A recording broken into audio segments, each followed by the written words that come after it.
Welcome to episode 45 of KinFIt. I'm Michael, and we are at the Montreal Comic Con inside Place Bonaventure in the heart of downtown Montreal. Now, as you can see, Tiffany isn't here. That's because she couldn't make it today because she's off fixing her rugby players. So we're just gonna have to go and have some fun without her. But before we do that, let's get on with Fit News. So for this week's Fit News, I thought I'd do a little update on a game that we mentioned earlier this summer called Your Shape. Now, the game is made by Ubisoft for the Wii. Recently at Gamescom, they released a new trailer showing the new motion technology for the camera that's going to be used for the game. Now, in the trailer, it mentions that you can actually, the technology in the camera will actually scan your whole body. It'll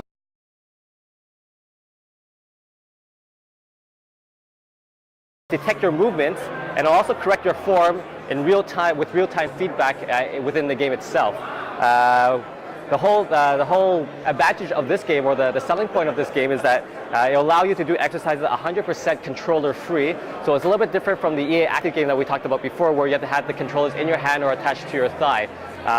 What's also interesting to note is that with the Your Shape game, is that you can also integrate exercise equipment that you may already have at home into the game. So if you have an exercise ball, dumbbells, or elastic bands, you can use those within the game, and you don't have to worry about holding a controller in your hand. And everything, like I said, is there's real-time feedback. So if you're doing something wrong, if you're doing a movement wrong, it'll tell you right away. The trailer explains all of this. If you want to check out the trailer, though, you can check it out at yoursapegame.com, or you can also check it out at ign.com as well, which we'll have the link to in our show notes on our website.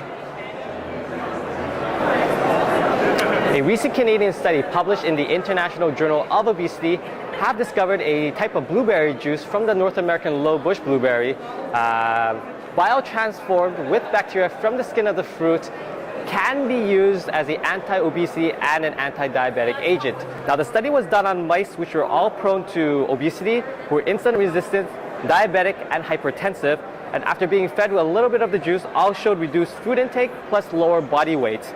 The study also goes on to mention that the bacteria from the blueberry used in the biotransformation juice also showed increased antioxidant effects in the blueberry itself.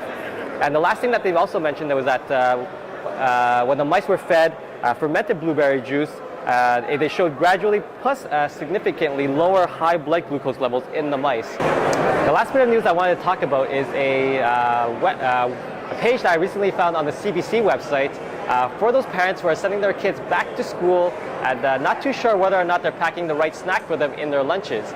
Now, on the CBC site, there is a back-to-school calorie tracker, very similar to the restaurant calorie tracker that we previously mentioned in another episode of KinFIt. The difference is that instead of having restaurants and the menus and the type of food items in the menu where you can check out the nutritious content, the back-to-school snack calorie tracker actually has the different brands and the different types of snacks that you could pack in lunches for kids, and you can actually check out the nutrition content for those different types of snacks.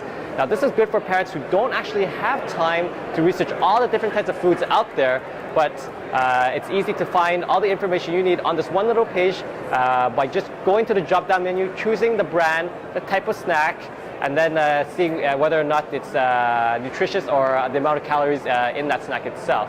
This is definitely something you should definitely check out if you have children and you want to make sure that they're eating correct. So this wraps up this week's Fit News, and we will see you next time. Hi, on this week's Fit Tip, I'm going to be showing you how to do a lunge. So basically, how we perform a lunge is that we stand straight, and we take a step forward, and then we go down and come back up. So on the side view, it'll look something like this.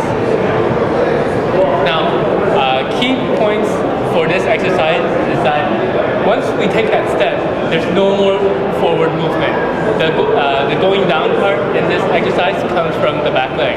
So notice if I bend my back leg, my body will go down in a straight line. Whereas if I take the step and bend my front leg, there's going to be forward movement, and this causes my knee to be passing my toes.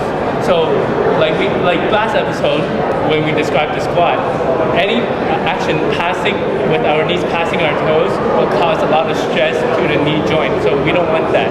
So once again, in a lunge, we take a step and we bend our back leg to go down.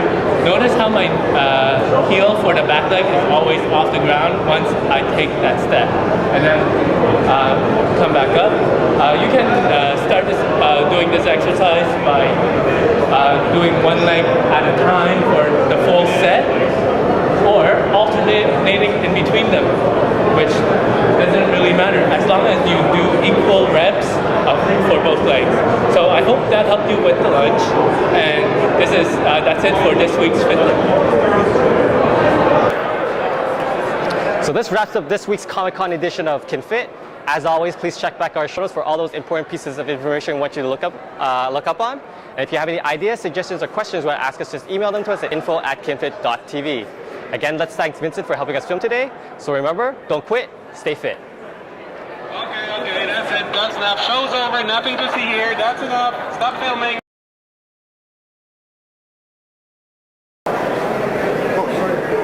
Oh, lucky.